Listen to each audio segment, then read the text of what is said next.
तो अरविंद केजरीवाल जो कहता है वो करता है। और अब 2100 रुपये 18 साल के ऊपर के महिलाओं को देंगे, बुजुर्गों का, हमारे बुजुर्गों का इलाज कराएंगे। तो इसलिए हम अरविंद केजरीवाल जी के साथ हैं। तो मुझे लगता है कि ये जो लोगों का विश्वास अरविंद केजरीवाल जी के प्रति है, बुराड़ी में हुए काम के प्रति है, वो विश्वास 1 लाख पार कराएगा या 2 लाख पार कराएगा। कि आप 2100 रुपये महिलाओं को देंगे, पुजारी ग्रंथियों को 18,000 देंगे, लेकिन इमाम की सैलरी तो आप दे नहीं रहे हैं। ये कि आम आदमी पार्टी, अरविंद केजरीवाल चुनावी हिंदू है। 10 साल से आम आदमी पार्टी की सरकार है। 10 साल से आपको पुजारी और ग्रंथियों की याद नहीं आई? देखिए, भारतीय जनता पार्टी दिल्ली में बार बार अपना गोल पोस्ट चेंज कर रही है। ना तो उनके पास नैरेटिव है, ना उनके पास नेता है, ना जनता का विश्वास है। नमस्कार, आप देख रहे हैं पंजाब केसरी नवोदय टाइम्स। मैं हूं आपके साथ रिद्धि गौतम। दिल्ली में चुनावी तारीख का बिगुल बज चुका है। 5 तारीख को वोटिंग होनी है, 8 तारीख को चुनावी परिणाम सामने आएगा और इसी बीच दिल्ली की सियासत में यूपी, बिहार की भी एंट्री हो चुकी है। लगातार पोस्टर वॉर जारी है। आम आदमी पार्टी और भारतीय जनता पार्टी के बीच आरोप प्रत्यारोप की राजनीति भी लगातार बढ़ती जा रही है और इसी पर ज्यादा बातचीत के लिए बुराड़ी विधानसभा सीट से जो मौजूदा विधायक हैं संजीव झा और आम आदमी पार्टी के प्रत्याशी भी हैं, हमारे साथ उनकी मौजूदगी है, जिनसे हम जानेंगे कि दिल्ली में इस बार आम आदमी पार्टी कितने दमखम के साथ चुनावी मैदान में उतरी है और इस बार दिल्ली की जनता किसका राज तिलक करेगी। सर, बहुत स्वागत है आपका पंजाब बहुत केसरी। बहुत धन्यवाद आपका। सर, बुराड़ी से एक बार फिर आम आदमी पार्टी ने आप पर भरोसा जताया है। 3 बार के आप यहाँ के विधायक रहे हैं, 4थी बार आम आदमी पार्टी ने आपको टिकट दिया है। कैसा रिस्पांस मिल रहा है?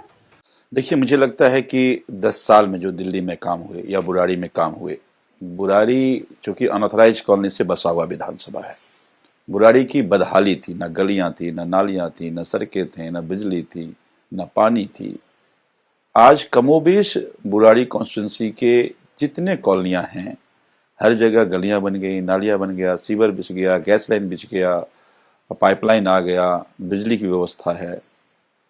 तो ये 10 साल में लोगों की जो जिल्लत की जिंदगी थी, वो जिल्लत की जिंदगी से अब इज्जत की जिंदगी लोगों को मिल रही है, क्योंकि सुविधाएं हैं। पहले लोग अपने रिश्तेदार को शर्म से नहीं बुलाते थे, क्योंकि ऐसा लगता था कि किसी नरक की जीवन व्यतीत कर रहे हैं। आज वो लोगों को भी बुला रहे हैं और सम्मानजनक जीवन जी रहे हैं। ये 10 साल के काम के कारण हुआ। चाहे हॉस्पिटल्स हो, चाहे मोहल्ला क्लिनिक हो, चाहे स्कूल्स हो। यहाँ हॉस्पिटल नहीं थी, हमारी पार्टी ने हॉस्पिटल बनाया। स्कूल का बहुत बुरा हाल था। आज लगभग 600 स्कूल्स के कमरे अलग अलग जगह पर बनकर तैयार हो चुके हैं। तो मुझे लगता है, और अरविंद केजरीवाल जी ने घोषणा की है कि 2100 हर महिला हर महीने या 60 साल के ऊपर के बुजुर्गों को अगर इलाज की व्यवस्था दिल्ली सरकार कराएगी। और अरविंद केजरीवाल जी ने यह कहा है कि अगर आपका बेटा आपका सेहत का ख्याल नहीं भी रखता है, तो अरविंद केजरीवाल बेटा बन करके आपके सेहत का ख्याल रखेगा, चाहे लाखों करोड़ों का इलाज क्यों ना करना पड़े। तो इन सभी वादों के साथ और काम के साथ दिल्ली की जनता, बुराड़ी की जनता जुड़ रही है। बिल्कुल। यहाँ पर बात की जाए तो 4थी बार जो है एक बार फिर आप बुराड़ी से चुनावी दंगल में उतरे हैं। यहाँ से कांग्रेस पार्टी ने भी मंगेश त्यागी को उतारा है। मुकाबला त्रिकोणीय है। विपक्ष लगातार ये आरोप लगा रहा है कि इस बार जो है सत्ता विरोधी लहर आम आदमी पार्टी पर हावी है। आप लगातार जनसंपर्क कर रहे हैं कि आपको ऐसी परिस्थिति नजर आ रही है? नहीं, मुझे कहीं नहीं दिख रही है। जहां तक कांग्रेस का यहाँ कभी कुछ है नहीं। एक बात समझिए, मैं पहली बार चुनाव लड़ रहा था तो कांग्रेस को यहाँ पर 22% वोट मिले थे। दूसरी बार चुनाव लड़ रहा था तो कांग्रेस को यहाँ पर 6% वोट मिले थे। तीसरी बार चुनाव लड़ रहा था, कांग्रेस को यहाँ 1.5% वोट मिले थे। तो मुझे लगता है लगातार वो गिरता जा रहा है। इस बार हो सकता है 1 से नीचे ही ना आ जाए, 1% से नीचे ना आ जाए। तो कांग्रेस का कुछ नहीं है यहाँ। हमारी लड़ाई तो भारतीय जनता पार्टी से ही होगी। लेकिन जैसा मैंने पहले कहा कि बुराड़ी जैसे कॉन्स्टिट्यूंसी में जितने भी अरविंद केजरीवाल जी की लाभकारी योजनाएं थी, उसके डायरेक्ट बेनिफिशियरी बुराड़ी में रहने वाले लोग हैं। क्योंकि ज्यादातर लोग यहाँ प्रवासी हैं, अलग अलग प्रदेश से आए हैं। और ऐसे में अगर अच्छे स्कूल बने हैं, बुराड़ी विधानसभा के 75,000 बच्चे सरकारी स्कूल में पढ़ते हैं और ज्यादातर लोग बाहर के आए हुए लोग हैं, चाहे पूर्वांचल से आए हों, चाहे उत्तराखंड से आए हों, चाहे अन्य प्रदेश से आए हों। आज अगर हमने मोहल्ला क्लिनिक, यहाँ पर 16 मोहल्ला क्लिनिक चल रहा है, अस्पताल है, जहाँ पे जांच, इलाज, दवाइयाँ मुफ्त हैं। इसके डायरेक्ट बेनिफिशियरी फिर वही लोग हैं जो कि कम आय के लोग हैं, जो मोहल्ला क्लिनिक में, सरकारी अस्पताल में जाकर अपना इलाज कराते हैं। बसों में यात्राएं मुफ्त हैं। तो सरकारी बसेज में जो चढ़ने वाले लोग हैं वो भी कम आय के लोग हैं, वो बाहर से आए हुए लोग हैं। तो डायरेक्ट बेनिफिशियरी ज्यादातर बुराड़ी में है। तो इसीलिए मुझे तो बुराड़ी में प्रो कम्बेंसी दिखती है, और मुझे लगता है कि बुराड़ी हर बार अपने रिकॉर्ड को तोड़ी है। मैं 3 बार विधायक बना। मुझे याद है कि पहली बार मुझे 60,000 वोट मिला था और मैं 10,000 से जीता था। दूसरी बार 68,000 की मार्जिन थी, यानी जितना वोट पहली बार मिला था उससे ज्यादा की मार्जिन थी दूसरी बार। तीसरी बार तो 88,000 की मार्जिन थी। तो बुराड़ी हर बार अपने ही रिकॉर्ड को तोड़ा है, और बुराड़ी हमेशा दिल्ली में नंबर 1 रहा है। फिर देखिएगा, अब बुराड़ी की लड़ाई, बुराड़ी की जनता अपोजिशन से नहीं लड़ रही है, वो अपने रिकॉर्ड को फिर से पार करेगी या नहीं करेगी, जनता उसकी लड़ाई लड़ रही है। बिल्कुल। यहाँ पर बुराड़ी की आप बात कर रहे थे, तो अगर बुराड़ी की बात की जाए, ये सच है कि पिछले चुनाव के दौरान जो है आप 88,000 वोट से जो है यहाँ के किले को फतह किया, और ये एक बहुत शानदार जीत है। आपको इस बार क्या लग रहा है कि क्या ये 1 लाख का आंकड़ा पार जाएगा? देखिए, ये मेरे कहने से नहीं होता, लोग ये चाहते हैं, लोग नारा दे रहे हैं। पिछली बार 1.5 लाख वोट मिला था, अब कहते हैं 2 लाख पार करना है, जीत लाख पार करना है। तभी मैंने कहा कि हम जैसे सामान्य लोग इतनी बड़ी मार्जिन से जीतते हैं, हमारा कोई करिश्मा नहीं है। ये लोगों का प्यार है, लोगों की उम्मीदें हैं, लोगों को विश्वास है मेरे प्रति भी और अरविंद केजरीवाल जी के प्रति भी। तो वो विश्वास परिणाम में बदलता है। मैं लड़ूं तो ये परिणाम तो कभी नहीं आ सकता। लोग जब लड़ते हैं, जब लोग जिम्मेदारी ले लेते हैं ना, तो इतने बड़े परिणाम आते हैं। तो लोग ये कह रहे हैं इस बार कि हाँ, हम लाख पार करना है। तो जब लोग कह रहे हैं तो अपने आप हो जाएगा वो। बिल्कुल। तो ये टारगेट है कि इस बार लाख पार करना है? हाँ, ये लोग टारगेट रख रहे हैं। देखिए, वो तो चुनाव के परिणाम बाद ही पता चलेगा। और जैसा मैंने पहले कहा कि ये मेरे कहने से तो नहीं होता, ये जनता के कहने से होता है। लेकिन जिस तरह से मैं अलग अलग कॉलोनियों में जा रहा हूँ, गलियों में जा रहा हूँ, जिस तरह का रिस्पॉन्स लोगों का देख रहा हूँ, लोग अपने आप प्रचार कर रहे हैं। लोग ये कह रहे नहीं, मेरी जिम्मेदारी है, क्योंकि हाँ, मुझे बिजली मुफ्त मिला है, हाँ, मुझे पानी मुफ्त मिला है, हाँ, हमारे बच्चों से अच्छे स्कूल मिला है, हाँ, हमारे सरकारी अस्पताल में अच्छा इलाज हुआ और मुफ्त इलाज हुआ है। लोग एक महिलाएं कह रही हाँ, बसों में जा रहे हैं तो यात्रा मुफ्त है। तो अरविंद केजरीवाल जो कहता है वो करता है। और अब 2100 रुपये 18 साल के ऊपर की महिलाओं को देंगे, बुजुर्गों का, हमारे बुजुर्गों का इलाज कराएंगे। तो इसलिए हम अरविंद केजरीवाल जी के साथ हैं। तो मुझे लगता है कि ये जो लोगों का विश्वास अरविंद केजरीवाल जी के प्रति है, बुराड़ी में हुए काम के प्रति है, वो विश्वास 1 लाख पार कराएगा या 2 लाख पार कराएगा। जी, अगर बुराड़ी के सियासी समीकरण की बात की जाए तो 30% यहाँ की जो मतदाता हैं वो पूर्वांचली हैं। बीजेपी आम आदमी पार्टी पर ये आरोप लगा रही है कि आम आदमी पार्टी ने पूर्वांचलियों का अपमान किया है, क्योंकि अरविंद केजरीवाल ने ये बयान दिया है कि बिहार और यूपी के लोगों का जो है भारतीय जनता पार्टी फर्जी वोट बनवा रही है। देखिए, भारतीय जनता पार्टी दिल्ली में बार-बार अपना गोल पोस्ट चेंज कर रही है। ना तो उनके पास नैरेटिव है, ना उनके पास नेता है, ना जनता का विश्वास है, और इसलिए बार बार कहीं से कहीं पहुंच जाती है। अच्छी बात है कि आप पूर्वांचल की चिंता कर रहे हैं। आपको लग रहा है कि पूर्वांचल के सम्मान के साथ खिलवाड़ हुआ है। लेकिन अगर आपको चिंता होती तो फिर आज भारतीय जनता पार्टी राष्ट्रीय अध्यक्ष जेपी नड्डा नहीं होते, क्योंकि जेपी नड्डा ने कहा कि रोहिंग्याओं के वोट काटे जा रहे हैं। जब संजय सिंह जी ने कहा कि नहीं, ये पूर्वांचलियों के वोट काटे गए हैं, तो कहा कि चाहे रोहिंग्या हो, घुसपैठिया हो, पूर्वांचली हो, वोट काटे जाएंगे। क्या पूर्वांचली घुसपैठिया है यहाँ? क्या पूर्वांचली रोहिंग्या है यहाँ? तो इतनी बड़ी अपमान की बात सबसे, अपने आप को विश्व की सबसे बड़ी पार्टी कहने वाले के राष्ट्रीय अध्यक्ष अगर करे और राष्ट्रीय अध्यक्ष रहे, तो इसका मतलब है कि आपको पूर्वांचलियों के सम्मान की चिंता नहीं है, आप रोज अपमान करते हैं। इन्हीं के नेता विजय गोयल थे। आज से 10 साल 12 साल पहले उन्होंने कहा था कि उत्तर प्रदेश बिहार के लोगों को दिल्ली आने से रोकना पड़ेगा, नहीं तो दिल्ली स्लम्स बन जाएगा। लेकिन उन्हें उसके बाद सांसद बने, उसके बाद मंत्री बने। अगर इतनी चिंता होती, अभी कालका जी चुनाव लड़ रहे हैं जो पहले सांसद हुआ करते थे, बिधूरी, उन्होंने अपने ही पूर्वांचल विंग के एक पदाधिकारी को दौरा दौरा कर मारा और कहा कि तुम्हारी औकात और हिम्मत कैसे हो सकती है, तुम पूर्वांचल के लोग हमारे सामने बोल दो। एक बार सामने केवल बोल दिया तो दौरा दौरा करके मारा। आज किस किस तरह के बयान दे रहे हैं वो देख ही रहे हैं आप। तो अगर मान लीजिए सम्मान करते पूर्वांचलियों को, तो फिर वो ना तो सांसद बनते, ना अभी प्रत्याशी होते अभी। चौथी बात की देखिए, पूर्वांचल की सम्मान की बात कब होगी? या तो दिल्ली में हिस्सेदारी मिलेगी, पूर्वांचल के संस्कृति का, पूर्वांचल के परंपरा का और पूर्वांचल के लोगों का ख्याल रखा जाएगा। दिल्ली में भारतीय जनता पार्टी की 5 साल सरकार रही। पूर्वांचल का सबसे बड़ा पर्व छठ पर्व होता है। एक जगह सरकारी छठ पर्व का आयोजन नहीं हुआ।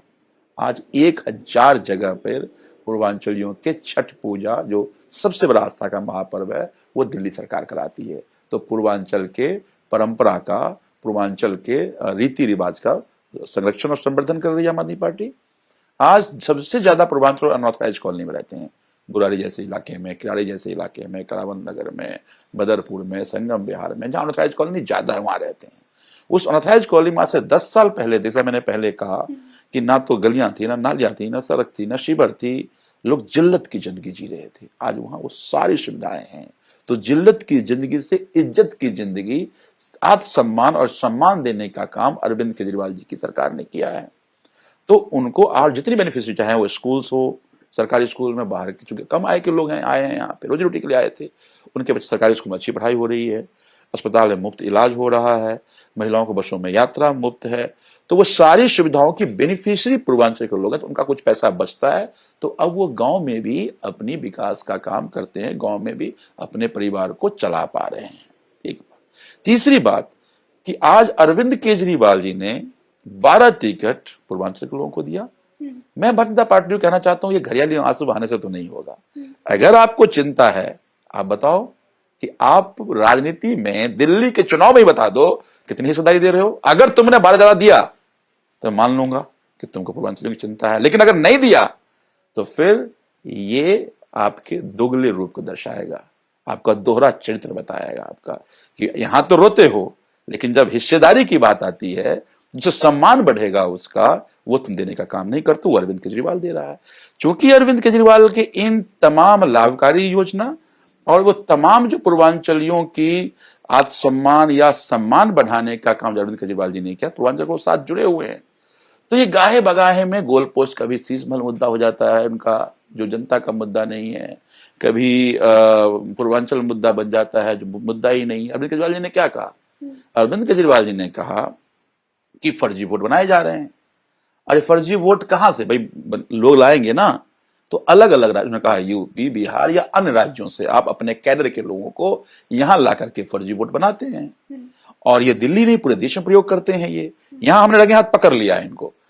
पहली पकड़ हमने पकड़ लिया इनको कि तुम फर्जी वोट बनाते हो, और दूसरी कि लोग कौन है। अब जो ही हमने पकड़ लिया इनको, वो चोरी पकड़ी गई तो उन्होंने गोल पोस्ट चेंज कर लिया, पूर्वांचल का अपमान हो गया, पूर्वांचल का अपमान हो गया। पर कह रहे कि हमने उनको रंगे हाथों पकड़ लिया। तो क्या जो फर्जी वोट, जो आपका आरोप है बीजेपी जो फर्जी वोट बना रही है, क्या उनमें अधिकतर संख्या यूपी बिहार के लोगों की है? अलग अलग राज्यों से इनके कैडर जो हैं, राजस्थान से भी हैं, हरियाणा से भी हैं, जो नेबरिंग स्टेट हैं, ज्यादातर लोग वहां से अपने कैडर को बुलाते हैं। लेकिन बीजेपी ये पूछ रही है कि फिर अरविंद केजरीवाल ने यूपी बिहार के लोगों का ही नाम क्यों लिया? ये बड़े राज्य हैं और इनका बड़ा कैडर है वहां पे। यूपी में बड़ा कैडर है, बिहार में बड़ा कैडर है। उन्होंने कहा यूपी, बिहार और अन्य राज्यों में, तो वो बड़ा कैडर है तो वहां से ज्यादा लोग आते हैं, इसलिए उन्होंने 2 राज्यों का नाम ले लिया। लेकिन साथ उन्होंने कहा कि अन्य राज्यों से भी लोग आ रहे हैं। हरियाणा के भी लोग नेबरिंग स्टेट में बन रहा है। यहाँ करावल नगर में आप जाके, मैं कहता हूँ इलेक्शन कमीशन कहां सोई हुई है, लोनी के बगल में, गाजियाबाद के बहुत सारे वोटर्स, मेरठ तक के वोटर्स को, जितने आप पटपरगंज चले जाइए, कोंडली चले जाइए, करावल नगर चले जाइए, शाहदरा चले जाइए, रोहतास नगर चले जाइए, ये सारे नेबरिंग स्टेट में हजारों वोट उनके जो उत्तर प्रदेश में रह रहे हैं। तो तब अरविंद केजरीवाल जी ने उत्तर प्रदेश का नाम लिया, बिहार का, क्योंकि यहां से ज्यादा संख्या अपने कैडर को बुलाया, नजदीक भी है और बड़े राज्य भी है, बड़ा कैडर है इनका वहां पे, इसीलिए उन्होंने कहा। लेकिन मैं बार बार कह रहा हूं कि अब ये पकड़े गए तो डिबेट इस पे नहीं हो कि ये लोग कौन है और कैसे फर्जी बना, तो पूर्वांचल का अपमान की बात कर रहे हैं। मैं अच्छी बात है, बीइंग पूर्वांचल मुझे खुशी होती है कि आपको पूर्वांचल की चिंता है, लेकिन वो चिंता मुझे घरियाली आंसू इसलिए दिख रही है क्योंकि आपने चिंता की बात तो करते हैं, लेकिन यहां पूर्वांचलियों को गाली देते हैं। मैं जहां से बुराड़ी से विधायक हूं, आज से 10 साल पहले अगर यहीं से कोई भी प्रवासी, पूर्वांचली हो, उत्तराखंडी हो, कोई भी प्रवासी अगर उनसे मांगने चला जाता था टिकट, तुम्हारी हिम्मत कैसे हुई, तुम किराए पे रहने वाले लोग चुनाव लड़ लोगे। वो पूर्वांचली जानता है यहाँ पे जो तुमने जिल्लत दी है, जो तुमने अपमान किया है, तो यहाँ के जो पूर्वांचल के रहने वाले लोग हैं वो तो जानते हैं भारतीय जनता पार्टी ने क्या उनके साथ बर्ताव किया है, तो उनके झांसे में नहीं आने वाले। लेकिन भारतीय जनता पार्टी की हताशा दिख रही है। अरविंद केजरीवाल को गाली देकर चुनाव तो नहीं जीत सकते। चुनाव जीतने के लिए आपको मुद्दों की बात करनी पड़ेगी। अरविंद केजरीवाल जी ने जो कहा वो किया है, और जो वादा किया जनता भरोसा कर रही है। आप बताओ ना कितने स्कूल बनाओगे, आप बताओ कितने कॉलेज बनाओगे, आप बताओ कितने अस्पताल बनाओगे। आपकी आधी सरकार हमारी दिल्ली में, हमारी आधी सरकार बीजेपी की है। भाई एक काम दिल्ली की जनता ने उनको दिया, लॉ एंड ऑर्डर का, क्योंकि लॉ एंड ऑर्डर कानून व्यवस्था जो है वो केंद्र का विषय है और गृह मंत्री दिल्ली में रहते हैं। आज बुराड़ी में किसी भी कॉलोनी में चले जाइए, हर चौथी गली में नशा बिक रहा है, हर छोटे छोटे बच्चे नशे के शिकार हो रहे हैं, घड़ियां छीनी जा रही हैं, पर्स छीने जा रहे हैं, चेन छीने जा रहे हैं, मोटर की चोरी हो रही है, बाइक की चोरी हो रही है, कार की चोरी हो रही है, चाकू मारे जा रहे हैं, गोली मारे जा रहे हैं। जहां गृह मंत्री रहते हैं उनके 12 किलोमीटर के अंदर में दर्जनों घटनाएं गोलीबारी की हुई है। एक जिम्मेदारी बीजेपी को दिल्ली की जनता ने दी, उसको बेड़ा गर्क कर दिया।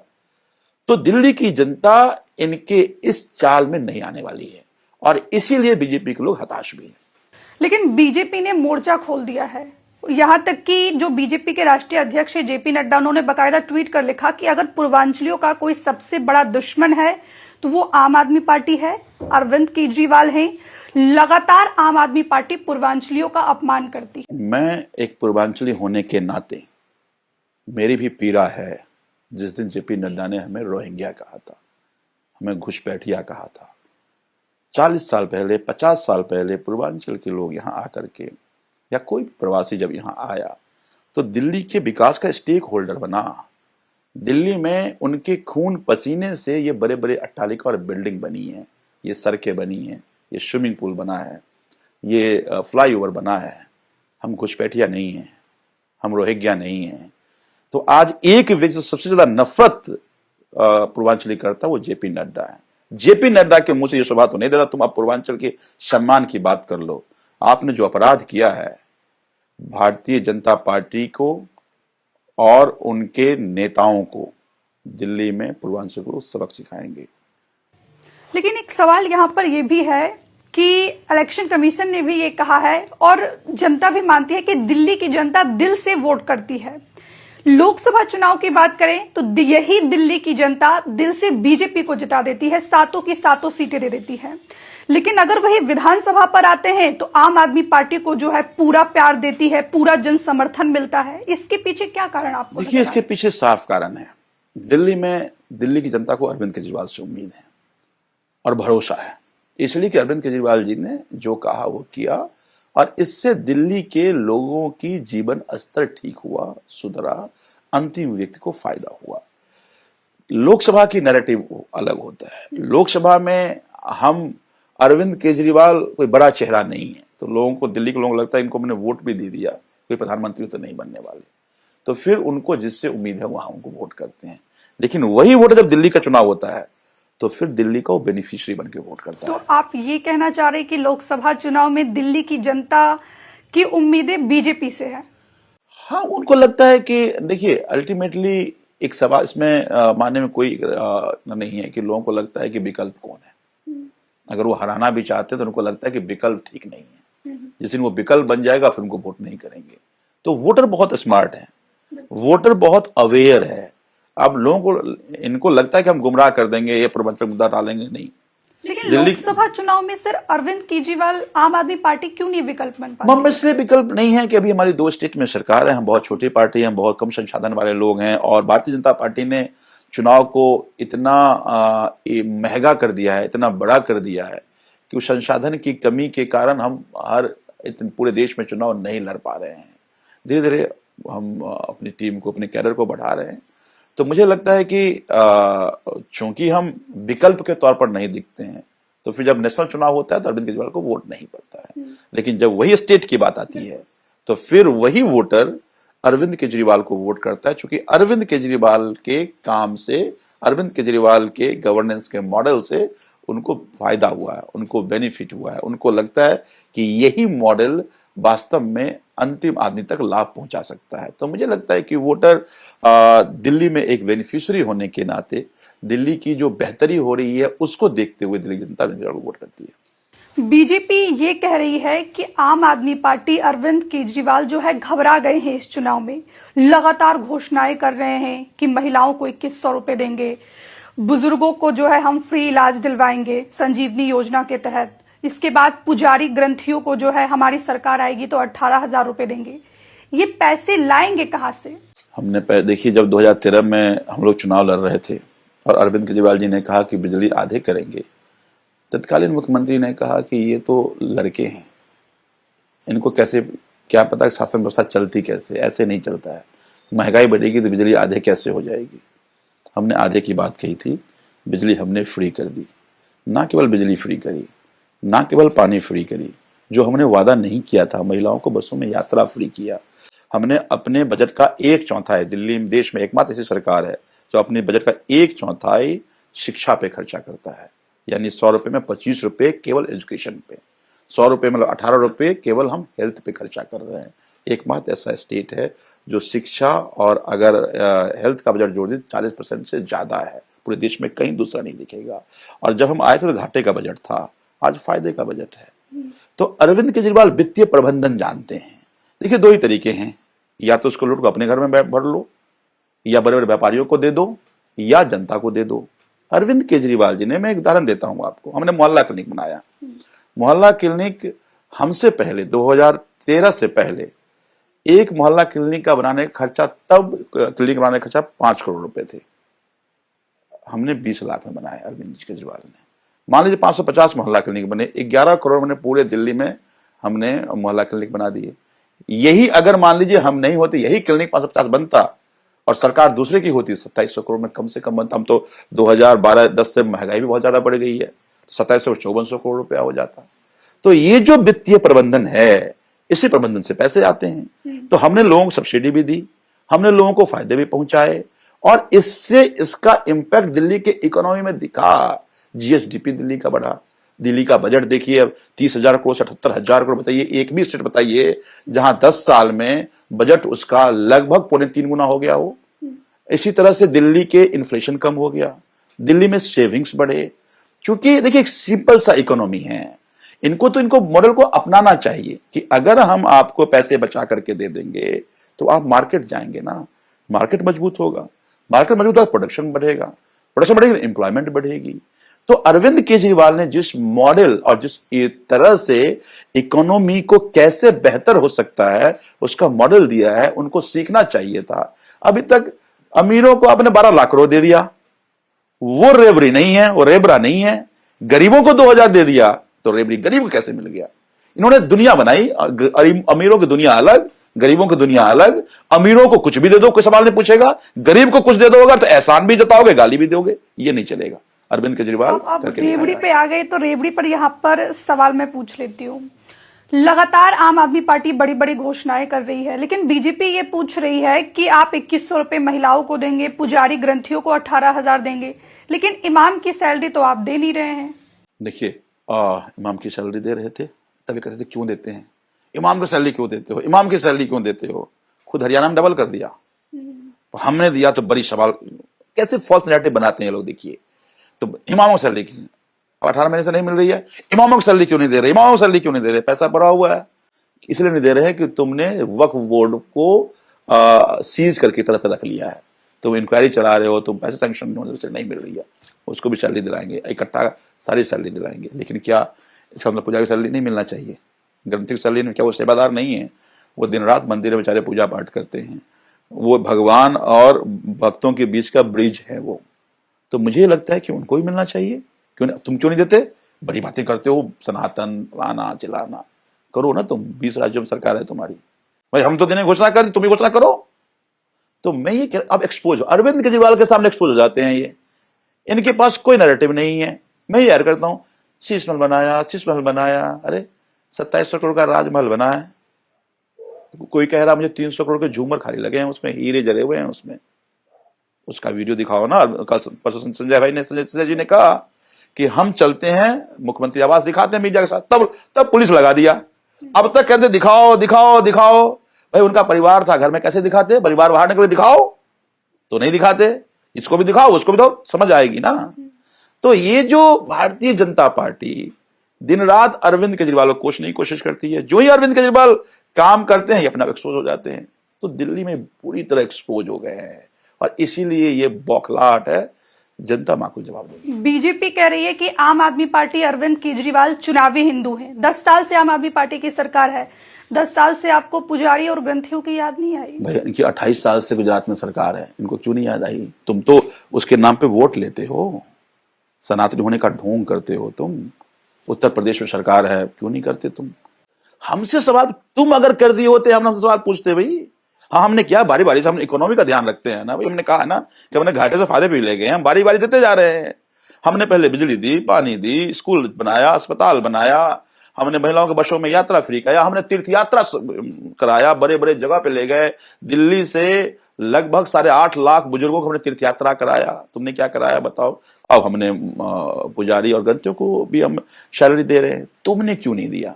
हमसे सवाल पूछने से पहले तुम बताओ ना कि तुमने क्यों नहीं किया। ये तो बड़ी अजीब बात है कि 10 साल पहले क्यों नहीं दिया। अरे तुम दो, हमने दे दिया, हमने घोषणा कर दिया, तुम भी घोषणा ही कर दो। चलो छोड़ो ना दो, तुम घोषणा कर दो। 20 राज्यों में हमारी सरकार है, हम सभी राज्यों में जाकर के अब मंदिर में पुजारी ग्रंथी और मस्जिद गुरुद्वारा में ग्रंथी को सैलरी देंगे। तुम हर जगह मौलवी को देते हो, उत्तर प्रदेश में देते हो तुम, हरियाणा में देते हो तुम, गुजरात में भी देते हो तुम, जहां जहां तुम्हारी सरकार है वहां देते हो तुम क्यों नहीं दिए? ये जो भाई अपने गिरेबान में झांक कर तो देख लो, फिर सवाल करना। तुम्हारे गिरेबान इतने गंदे हैं कि तुम दिखा नहीं सकते। तुम हमसे सवाल पूछ रहे हो। हम घोषणा किया है, हम देंगे अगर तुम वास्तव में पुजारियों को, पंडितों की, सनातन की चिंता है तो तुम दो। बीजेपी हार्डकोर हिंदुत्व की पॉलिटिक्स करती है। क्या ये माना जाए कि बीजेपी के ही तर्ज पर आम आदमी पार्टी यहां पर सॉफ्ट हिंदुत्व का पॉलिटिक्स खेल रही है? क्योंकि पुजारियों को 18,000 रुपए आपकी सरकार बनेगी तो आपने देने का ऐलान किया है। इमामों की सैलरी आम आदमी पार्टी दे नहीं रही है। ये आरोप भारतीय जनता पार्टी का है। तो फिर ये क्यों कह रहे थे कि इमाम को सैलरी दे रहे, इमाम को सैलरी नहीं दे रहे हैं? मतलब आप खुद ही फंस रहे हैं ना। कह रहे थे पहले सैलरी नहीं दे रहे, सैलरी क्यों दे रहे? सैलरी क्यों हम दे रहे, तब कह रहे सैलरी नहीं दे रहे ना। आज 18 महीने से क्यों? 18 महीने से तुमने वक्फ बोर्ड पे इंक्वायरी बैठा दी, वक्फ बोर्ड का जो चेयरमैन था उसको तुमने हटवा दिया, वक्फ बोर्ड को तुम कब्जा करके बैठे हो, और वक्फ बोर्ड में तुम इमामों की सैलरी भी, सारे जो उनके वेलफेयर के काम थे उसको तुम रोक करके रखे हुए हो। तो चलो वो भी सैलरी मिल जाएगी। लेकिन सर बात अगर हिंदुत्व की है, आपने दो बार सैलरी, सर यहाँ पर जैसे इमामों की सैलरी आप नहीं दे पा रहे हैं, नहीं दे रहे हैं, और यहाँ पर पुजारियों के लिए जो है आप 18,000 रुपए का ऐलान कर रहे हैं। क्या आपको नहीं लगता कि जो मुस्लिम वोटर्स थे उनकी नाराजगी खुलकर सामने आएगी? मुझे लगता है देखिए ये देश संविधान से चलता है और संविधान ने सभी धर्मों में समानता और सभी धर्मों के लोगों की आस्था और उसकी रक्षा करने की जिम्मेदारी सरकार की संविधान में व्यवस्था की गई। कोई मुसलमान ये नहीं कहता कि तुम मंदिरों में क्यों दे रहे हो, कोई नहीं कहता। हाँ वो कहता तुम मुझे गाली मत दो, तुम मेरी जो आस्था है उस आस्था पर तुम कुठाराघात ना करो। साइमल्टेनियसली सभी धर्मों के बारे में अप्लाई होता है। तो भारतीय जनता पार्टी धर्म के राजनीति करके, ढोंग करके वो समाज को बांटना चाहती है। आम आदमी पार्टी सबको जोड़ना चाहती है। आप किसी मुसलमान से पूछिए, वो कभी नहीं कहेगा नहीं मंदिर में क्यों नहीं मिलना चाहिए, कभी नहीं बोलेगा। हाँ वो कहता है कि हमें तुम गाली देना बंद कर दो। तो मैं ये कहना चाहता हूं, जो आपका सवाल था कि क्या चुनावी हिंदू हैं, क्या ये सॉफ्ट हिंदू हैं, बताइए। अगर भारतीय जनता पार्टी के लोग सनातन धर्म से, हिंदुत्व से अगर उनको आस्था और प्रेम होता, अरविंद केजरीवाल जी भी सरासर मंदिर गए, मंदिर में जय हनुमान के नारे लगेंगे ना, बालाजी महाराज की जय के नारे लगाएंगे। अरविंद केजरीवाल मंदिर में थे, भारतीय जनता पार्टी के लोग मंदिर जाकर मोदी मोदी मोदी कर रहे हैं। तो फिर उनसे पूछे कि वो नारा हनुमान मंदिर में जाकर अगर मोदी के नारे लगा रहे हैं तो क्या बालाजी के का अपमान नहीं है क्या? फिर आपसे सवाल पूछा जाएगा नहीं जाएगा आप ढोंग कर रहे हैं या आस्था कर रहे हैं? तो चुनावी हिंदू तो वो है कि चुनाव में वो हिंदुत्व की बात करने लगते हैं, उसके बाद फिर उसका क्या वो मर रहा है, जी रहा है, रोजगार मिल रहा है कि नहीं मिल रहा है, खाना मिल रहा है कि नहीं मिल रहा है, इलाज मिल रहा है, कोई नहीं पूछ रहा है। तो आपकी आस्था मंदिर में जाकर के अगर आपको भगवान की याद नहीं आ रही है तो आप आस्थावान नहीं हैं, आप सनातनी नहीं हैं। आपका राजनीतिक उद्देश्य है और उस उद्देश्य के कारण हमारे धर्म का आप अपमान कर रहे हैं। तो ये एक्सपोज हो गए दिल्ली में आकर के।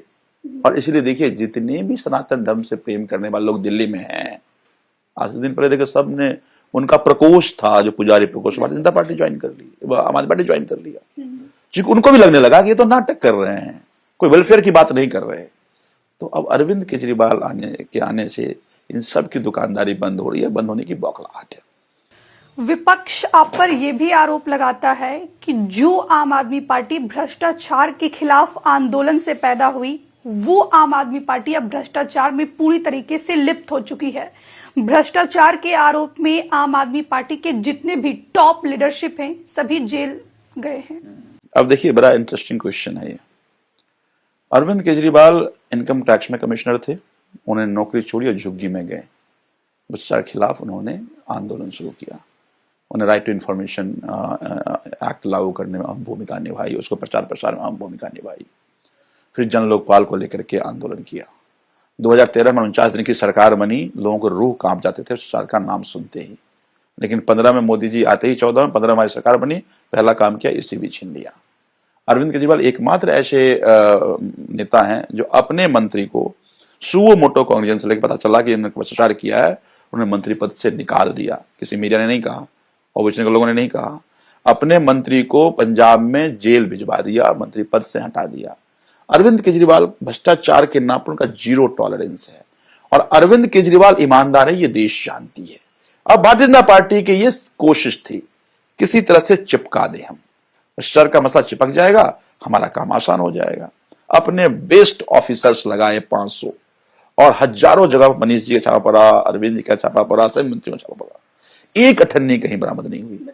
इनके ही बेस्ट ऑफिसर्स ने यह साबित किया कि वास्तव में अरविंद केजरीवाल और उनकी टीम कट्टर ईमानदार है।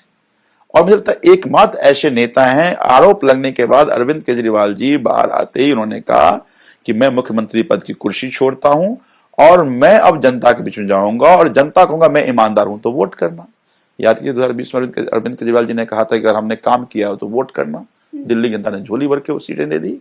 अब उन्होंने कहा कि ईमानदार हूं तो वोट करना। दिल्ली जनता ईमानदार मानती है उनको। लेकिन यही अगर हरियाणा की बात की जाए या फिर लोकसभा चुनाव की बात करते हैं तो आपका ये नारा ही था कि जेल का जवाब वोट से।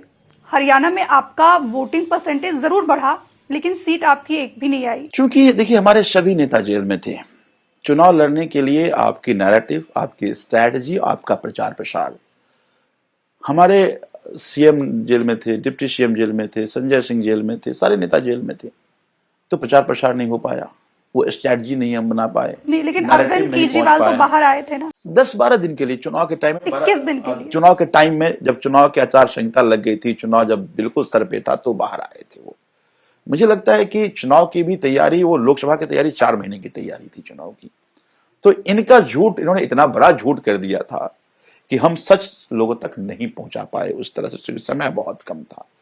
तो मुझे लगता है कि आज दिल्ली में जब विधानसभा का चुनाव होगा, परिणाम आएगा, आप देखिएगा 2015 का भी, 2020 का भी दिल्ली की जनता रिकॉर्ड तोड़ने वाली है। 2013 जैसी अगर परिस्थिति बनती है तो क्या ये माना जाए कि दिल्ली में इंडिया अलायंस की सरकार बनेगी? मुझे लगता है परिस्थिति आएगी नहीं, इसमें मैं डैम कंफर्म हूँ। इसलिए मुझे मतलब कोई भी हाइपोथेसिस पर बात करना मुझे लगता है कि ठीक नहीं है। दिल्ली की जनता अरविंद केजरीवाल को फिर से मुख्यमंत्री बनाने का मन बना चुकी है।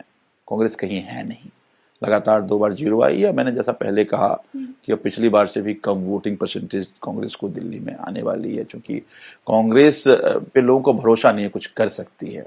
तो इसलिए मुझे लगता है कि ऐसी कोई नौबत आने ही वाली नहीं है। आम आदमी पार्टी की सरकार अच्छे बहुमत के साथ बनने वाले हैं और अरविंद केजरीवाल फिर से मुख्यमंत्री बनने वाले हैं। बीजेपी ये कह रही है कि आम आदमी पार्टी जो है रेवड़ी कल्चर के सहारे दिल्ली का चुनाव जीतना चाहती है और इसलिए जो है एक से बढ़कर एक तमाम बड़ी घोषणाएं कर रहे हैं। तुम भी करो ना, किसने रोका है भाई? तुमने 12 लाख करोड़ तो लुटा दिए व्यापारियों पर, गरीबों को बांट दो, कुछ गरीब का भला होगा। तुम भी दो, वो तुम क्यों नहीं देते? हम कोई कर्जा लेकर तो नहीं दे रहे हैं ना। हमने बजट को भी फायदे में रखा है और हमने लोगों को फायदे भी दिए हैं। तुम किसी भी स्टेट में बना के देखो ना, तुम्हारा तो कर्जा दिन दुगुना रात चौगुना यूपी में बढ़ रहा है कर्जा, गुजरात में कर्जा बढ़ रहा है, हरियाणा में कर्जा बढ़ रहा है, मध्य प्रदेश में कर्जा बढ़ रहा है, हर जगह कर्जा बढ़ रहा है। केवल दिल्ली में कर्जा घट रहा है, पंजाब में कर्जा घट रहा है। हमने तो मॉडल इजाद करके दिए हैं। मैं कहता हूं कि आज देश में इन्होंने कर्जा लगभग जीडीपी के बराबर कर दिया है इन्होंने। तो हमने तो एक मॉडल इनको दिया है, उनसे सीखो। हमको गाली देने से जनता का फायदा नहीं होगा। हमसे अच्छा काम कर लो, और नहीं तो हम जो काम कर रहे हैं उससे सीख करके उसका काम करके दिखाओ। काम करोगे जनता तुम्हारे साथ खड़ी हो जाएगी। अरविंद केजरीवाल को गाली देके कैसे जनता तुमसे जुड़ जाएगी? अरविंद केजरीवाल से बेहतर काम करके दिखाओगे तो जनता तुमसे जुड़ेगी।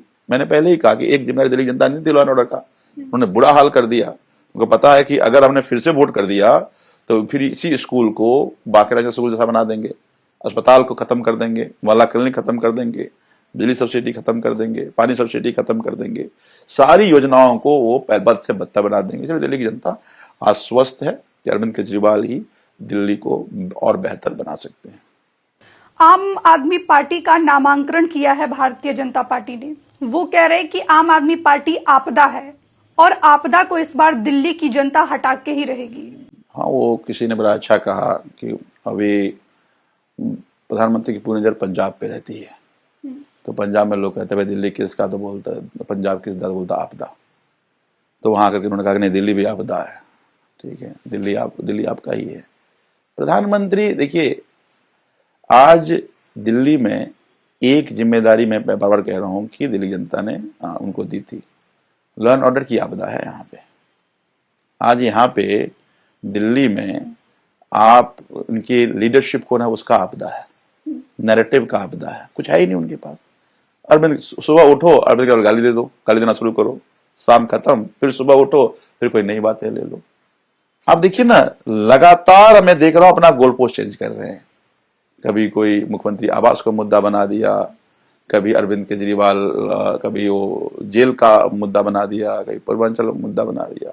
इनका मतलब अरविंद केजरीवाल क्या कह रहे हैं? अरविंद केजरीवाल कह रहे हैं हमने बिजली ठीक की, पानी ठीक की, शिक्षा ठीक की, स्वास्थ्य ठीक किया, अब हम महिला सम्मान योजना देंगे, अब हम आपको बुजुर्गों का इलाज कराएंगे, अब हम आपको पुजारी ग्रंथी को सुविधाएं देंगे, हम और अच्छा स्कूल बनाएंगे, हम और अच्छा अस्पताल बनाएंगे, जो काम पहले रह गए हैं, पानी की जो दिक्कतें हैं उसको 5 साल में दूर कर देंगे, यमुना की सफाई रह गई है उस काम को इस 5 साल में कर लेंगे। अरविंद केजरीवाल काम की बात कर रहे हैं, वो अरविंद केजरीवाल गाली दे रहे हैं।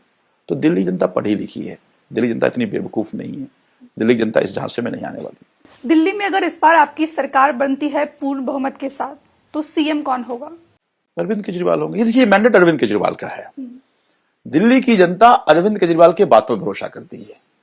अरविंद केजरीवाल जो कहते हैं वादा नहीं गारंटी है, दिल्ली जनता मानती है। आप सर्वे करा लीजिए, अलग अलग पार्टी भी घोषणा कर रही है, आप पूछ लीजिएगा, नहीं अरविंद केजरीवाल जो कह रहा है वो दे देगा।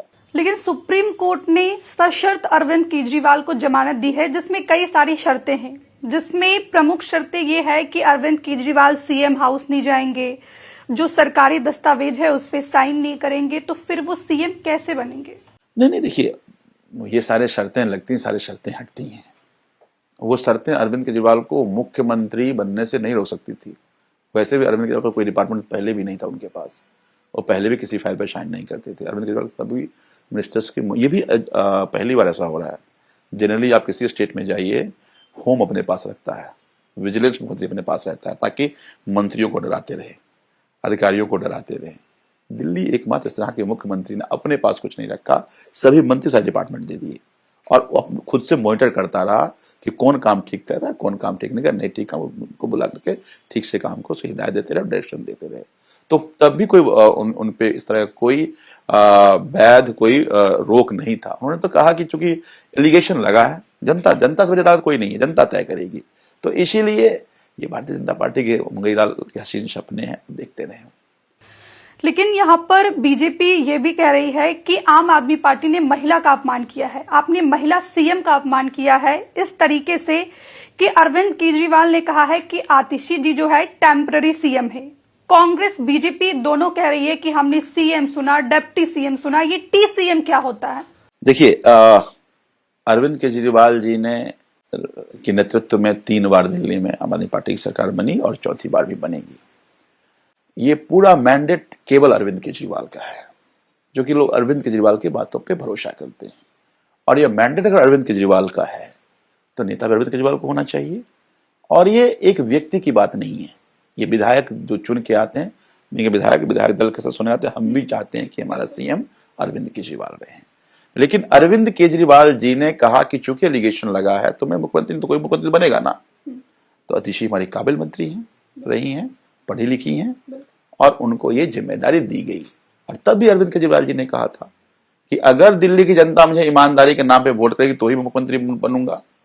तो अगर उसके नाम पे वोट पड़ता है तो अरविंद केजरीवाल का वोट है ना वो, तो उनका सीएम होना चाहिए। तो अभी आपने कहा कि आतिशी काबिल हैं, पढ़ी लिखी महिला हैं और उनकी पकड़ भी काफी मजबूत है, तो फिर आप लोगों की पसंद, आम आदमी पार्टी के विधायकों की पसंद आतिशी क्यों नहीं?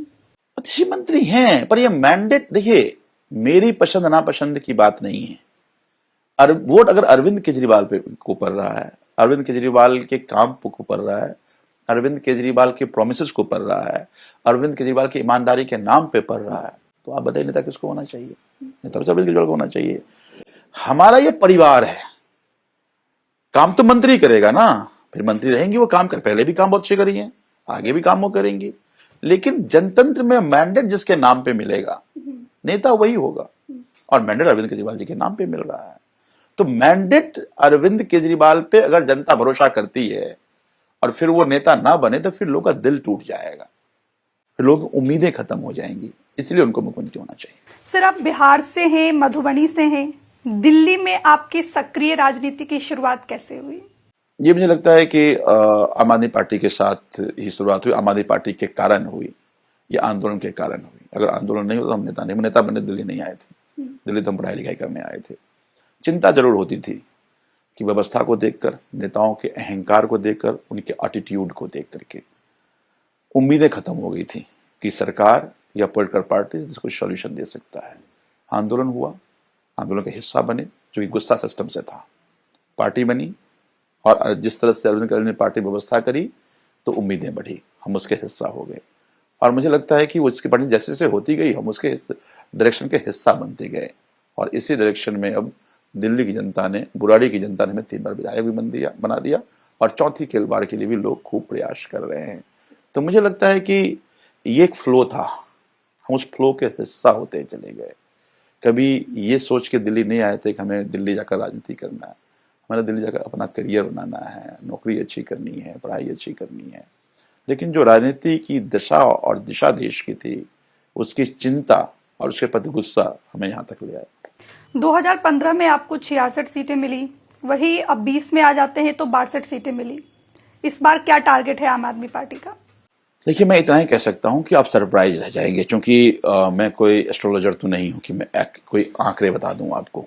लेकिन मैं इतना जरूर कहूंगा कि इस बार दिल्ली की जनता फिर से आपको सरप्राइज करेंगी, और आप जो उम्मीद नहीं कर रहे हैं उससे ज्यादा सीटें आम आदमी पार्टी को दिल्ली की जनता देगी। सर, बहुत बहुत शुक्रिया आपका हमारे साथ बातचीत करने के लिए, तमाम सवालों का जवाब देने के लिए। तो ये थे हमारे साथ जो बुराड़ी विधानसभा सीट से आम आदमी पार्टी के प्रत्याशी है संजीव झा, जिनका साफ तौर पर कहना है कि एक बार फिर दिल्ली की जनता अरविंद केजरीवाल का ही राज तिलक करेगी। हमसे जुड़े रहने के लिए हमारे YouTube चैनल को सब्सक्राइब करें और नई वीडियो की नोटिफिकेशन के लिए बेल आइकॉन को दबाएं।